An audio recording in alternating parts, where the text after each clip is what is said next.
LWO1 WeatherNet. Liftoff conditions looking pretty good. The STS is ready for launch. Ignition. Liftoff. Falcon 9 has cleared the tower.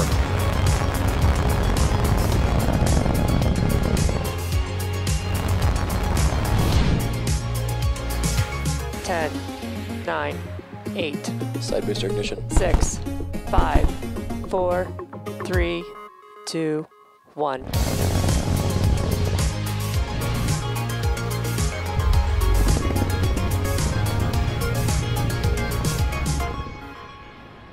Good morning. It's Thursday, February 4th, and you're looking at a live view of Falcon 9 as it awaits its 1:19 a.m. Eastern Time launch from Space Launch Complex 40 at Cape Canaveral Space Force Station, Florida.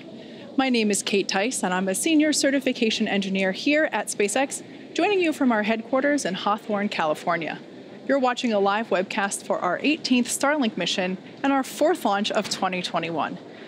As many of you know, February is Black History Month here in the United States. Since 1976, the United States has designated the month of February as a time to recognize and celebrate the critical roles that Black people have had and continue to have in shaping our shared history. Here at SpaceX, we've encouraged everyone to celebrate, learn, and discuss the ways our industry has benefited from the work of Black Americans, and we encourage you to do the same. Speaking of work, the Starlink team has been hard at work in preparation for today's launch, as well as another Starlink launch that's set for about 24 hours from now at our neighboring launch pad 39A.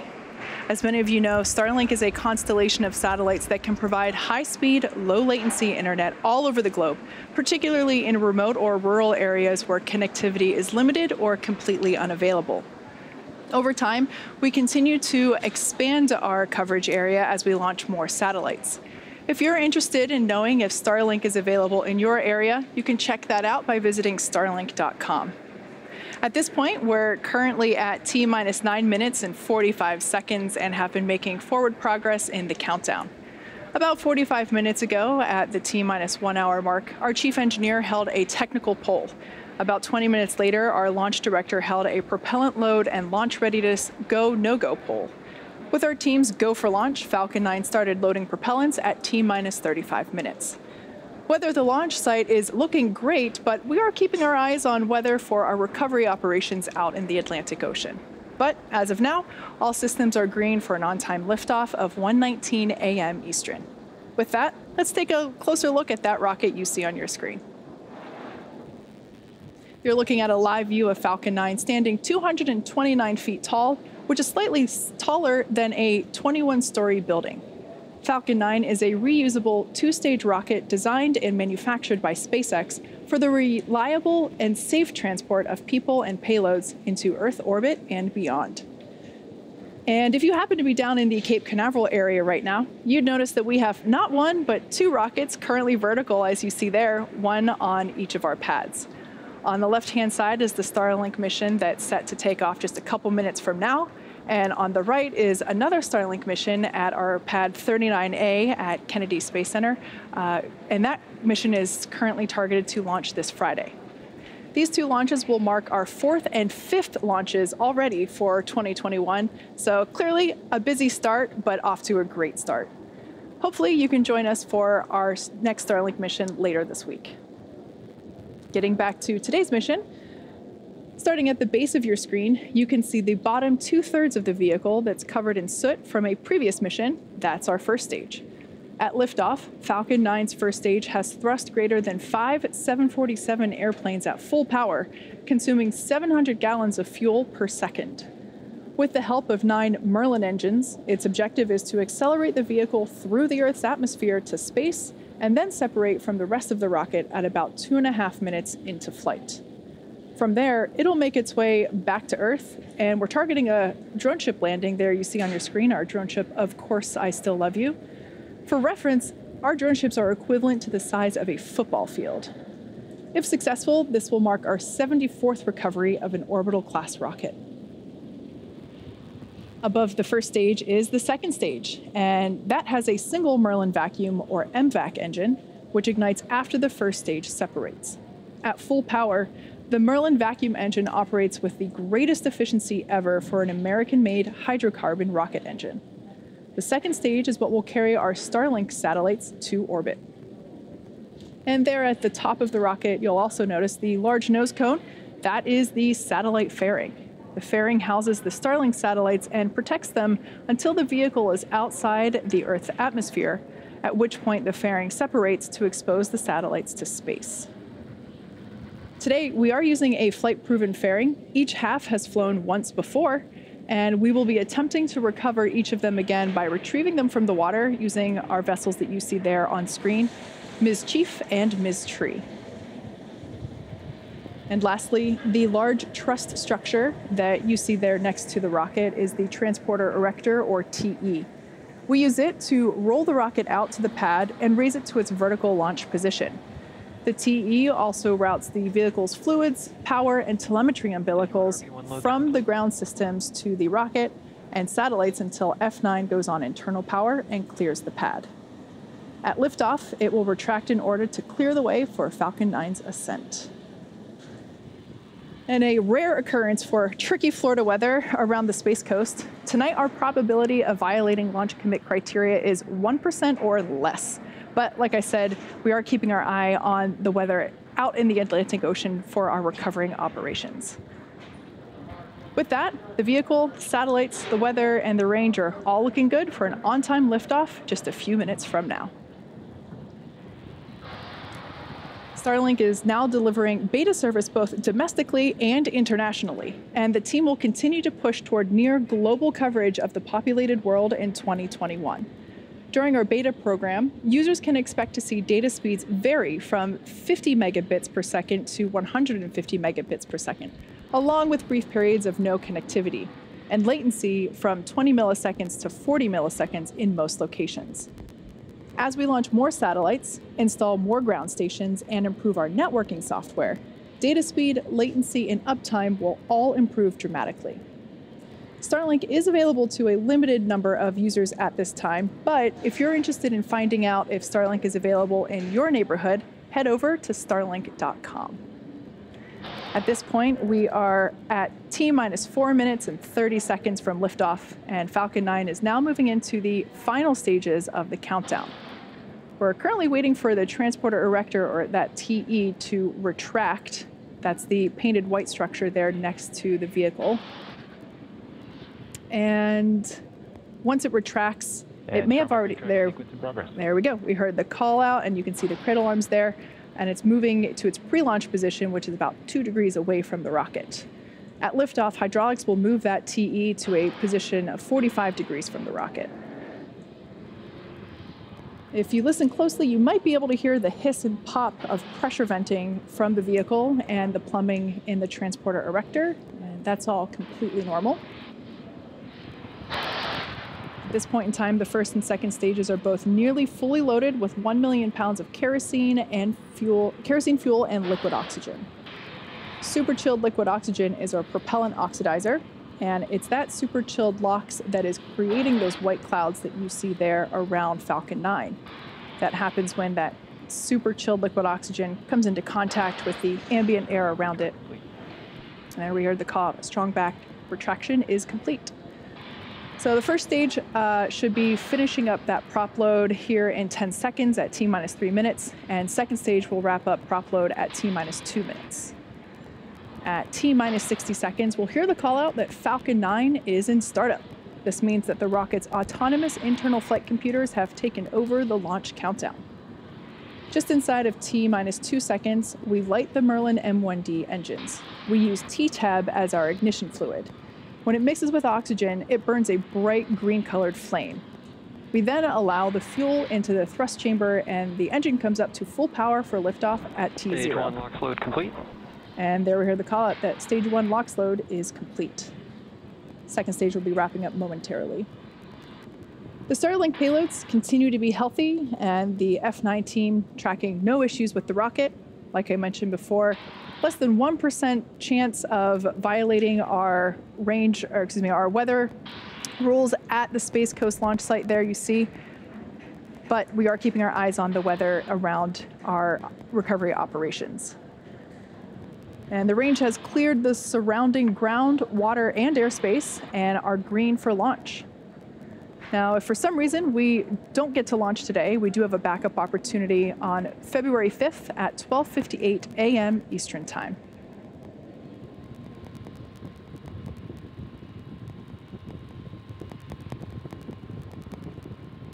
Like I mentioned, both the first and second stages are now fully loaded with propellant. The white cloud that you see venting there is just... Stage 2 LOX load complete. Oh, there we heard the final confirmation for that stage 2 LOX load. And the white cloud there is just the leftover liquid oxygen in the load lines there in the transporter erector, vaporizing as they come into contact with the ambient air. In just a few seconds, Falcon 9 will be in startup, and the first and second stages will begin to pressurize for launch.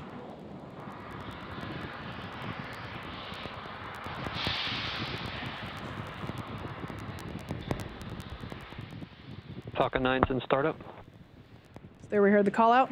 Falcon 9 is in startup.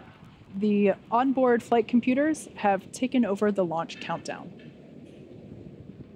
T-minus 45 seconds, I'll just go for launch. There we heard it, our final go for launch today. At this point in time, we are green for today's launch. Let's listen in to the terminal count and watch as Falcon 9 takes 30 seconds. our stack of Starlink satellites into orbit.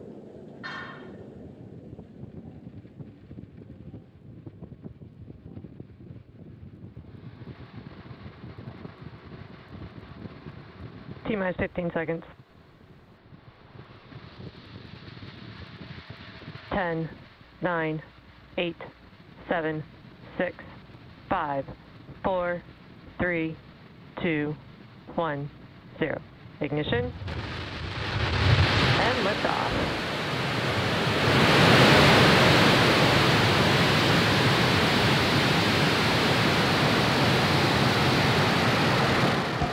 Vehicle is pitching downrange. Stage 1 chamber pressure is nominal.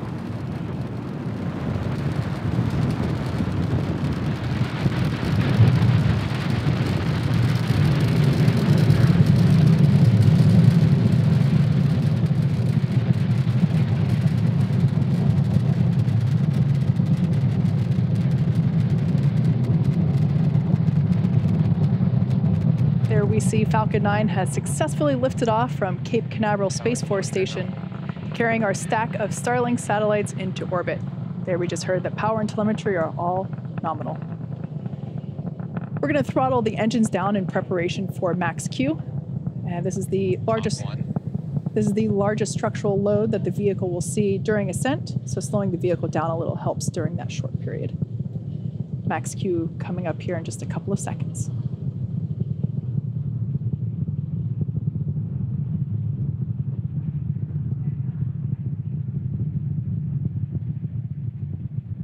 Max Q. There we heard the call out for max Q. Now, in about a minute, the next 3 events will be happening back to back. First, we have main engine cutoff, or MECO, and that's where all 9 of the M1D engines that are currently firing will shut down. And this will help slow the vehicle down in preparation for stage separation, which is event number 2. Stage 1 is following a nominal trajectory. And as the name suggests, stage SEP is where the first and second stages will separate from each other. And the first stage will start to make its way back down to Earth for landing on our drone ship, while second stage continues its journey with the third event, SES-1, or Second Engine Start 1. This is where the MVAC engine will light up and begin to propel the second stage along with those Starlink satellites to orbit. And that main engine cutoff event is taking place in about 10 seconds. Great shot there of the vehicle prior to MECO.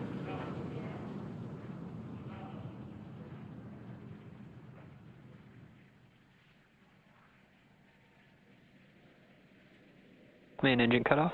Stage separation confirmed.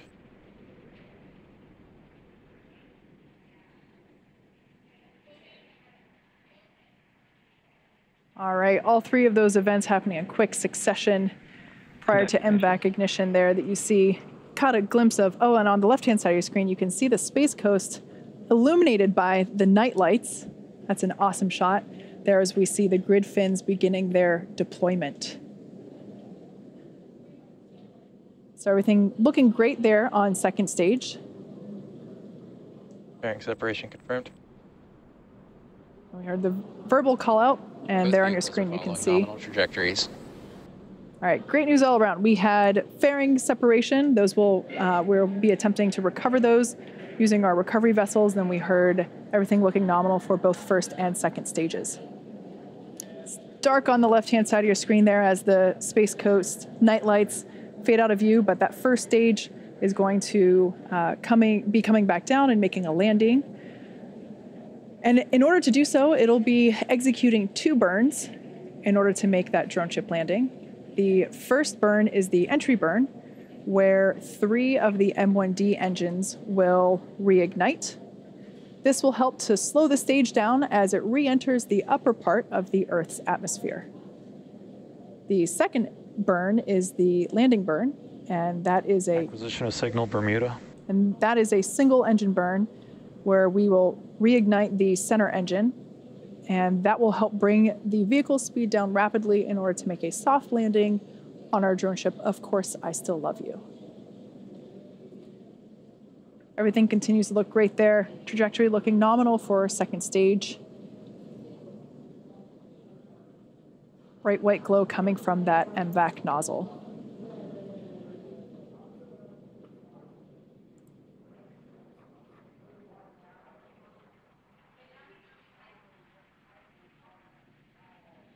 So at this point in time, the first stage... Both vehicles continue to follow nominal trajectories.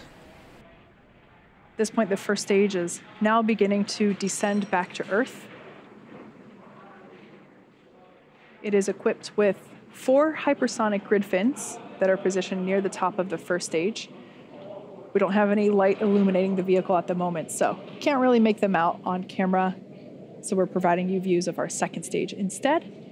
But those grid fins that we saw deploy earlier are what stage 1 uses to help steer as the stage makes its way back to Earth. They help orient and guide the booster during re-entry and during descent. Additionally, the first stage will occasionally use nitrogen gas bursts for attitude control. And less visible at night, but certainly during our daytime launches, you can see them as little white puffs near the top of the rocket. Falcon 9 first stage is also equipped with 4 landing legs, and we make those using state-of-the-art carbon fiber with aluminum honeycomb. And those are placed symmetrically around the base of the rocket and deploy just a few seconds prior to landing. So we're expecting that entry burn to begin in 5 seconds. Stage 1 FTS is saved.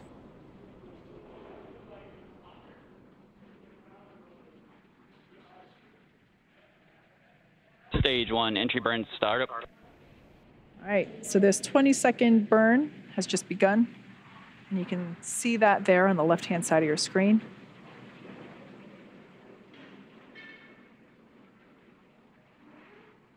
If you look closely, you might be able to see those grid fins actuate to assist Stage 1 entry burn shutdown. steering of that stage 1, and as you just heard, shutdown of that entry burn. That is the Both first vehicles of continue to follow nominal trajectories. that is the first of 2 burns that first stage will perform today. Good news there that both vehicles are following nominal trajectories.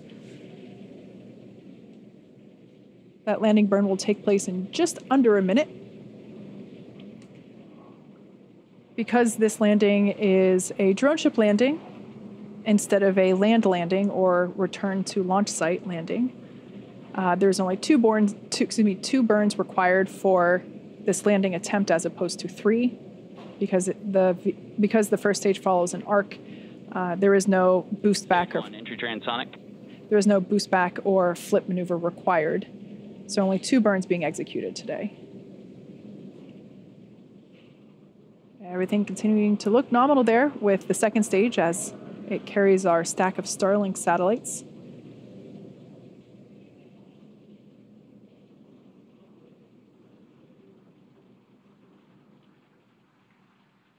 And and that landing burn out. There we have a shot of the drone ship holding position in the Atlantic Ocean. Landing burn startup. And there we can see the lights beginning to illuminate the platform and the waters around.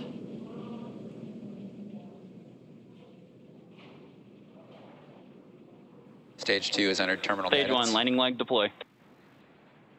Okay, let's see if we're able to stick this landing. Looks pretty good. There we can see the first stage has landed. This marks the Stage 2 FTS is saved. This marks the 74th successful recovery of an orbital class rocket and the 5th recovery for that particular booster that you see there. So that's all great news for the first stage. Turning our attention to the second stage there. Second engine cutoff is expected momentarily. Seco. And there we heard the call out for SECO, second engine cutoff. Signal, Kate.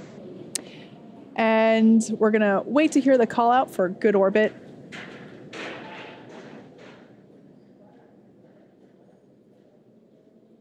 Nominal parking orbit insertion. Okay, there we just heard we got a good orbit there for second stage. It's gonna coast for a little bit in this orbit, actually for the next 35 minutes or so. While that happens, take a look at this animation showcasing where we are in the coast phase. We'll see you back here at T plus 45 minutes for a second stage relight.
Expected loss of signal, Bermuda.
Expected loss of signal, Newfoundland.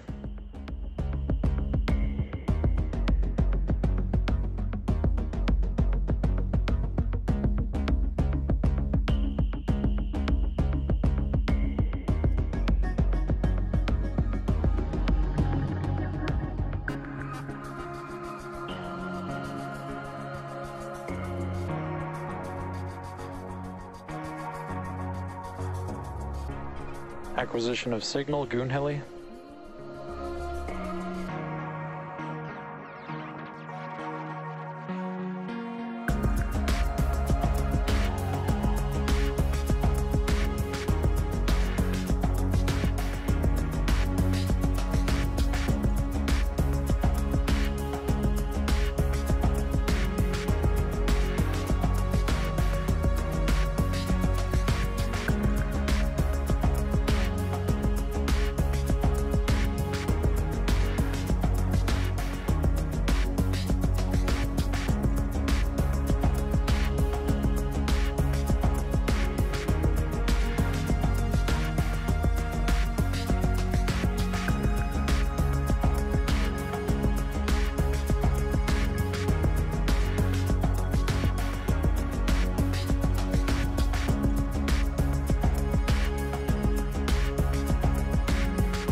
Lost the signal, Goonhilly.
Acquisition of signal reef.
Vac engine chill has begun.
Welcome back to the webcast for our 18th Starlink mission, which lifted off from Cape Canaveral Space Force Station just over 45 minutes ago. We had an on-time liftoff, a great Stage 1 landing on our drone ship, Of Course I Still Love You, which was stationed out in the Atlantic Ocean. And there you can see on your screen, we have second stage. Right now, everything looks great there. We're awaiting the relight of that second stage, the event known as SES2, or Second Engine Start 2. And that'll be coming up momentarily at the 45-6 minute mark. It'll be a very short 1 second burn of our MVAC engine. Now, we are having a little bit of a connectivity issue with our ground station, so we might not be able to see SES2, but I think we'll be all right. If you hear background noise, our second shift in production here at our manufacturing headquarters in Hawthorne, California is finishing up for the evening. So bear with me if you get any background noise there.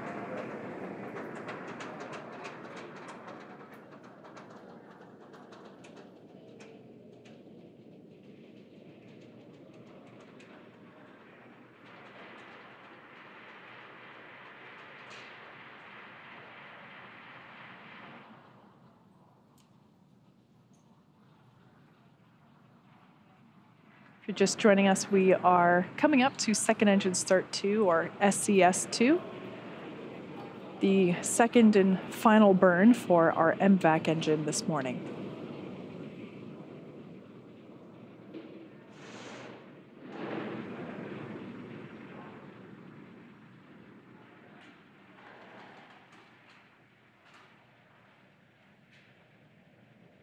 MVAC ignition and shutdown. All right, like I said, that was just a quick 1 second burn, and we're going to hang out here for a moment until we hear confirmation that we're in a good orbit.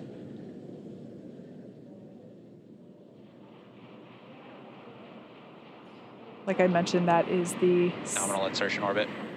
All right, so we heard that we've got a good orbit there.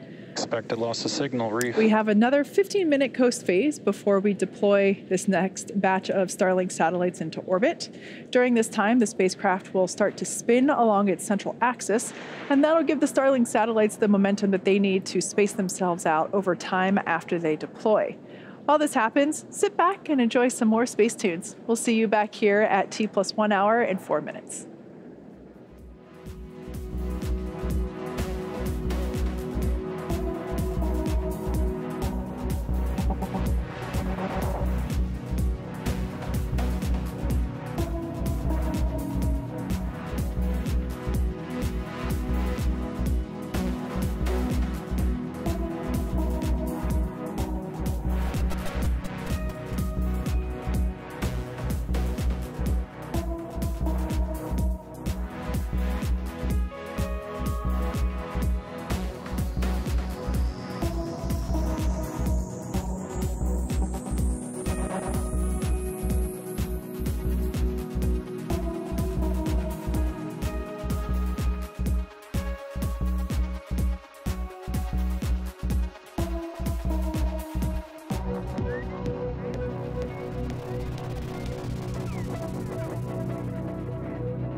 Acquisition of signal, Tasmania.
Welcome back once again for our webcast this morning.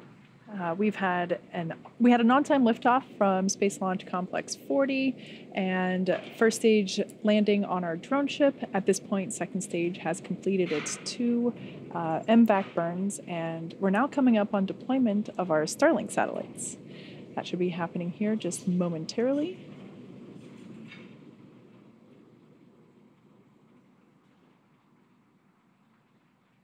Looks like we may have lost our... Oh, there we go. There's the view back as we're going to be passing over Tasmania. Great sunlit shots there.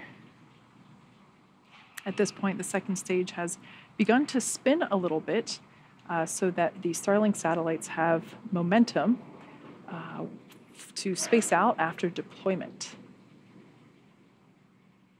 You can actually see that spin if you look there on your screen.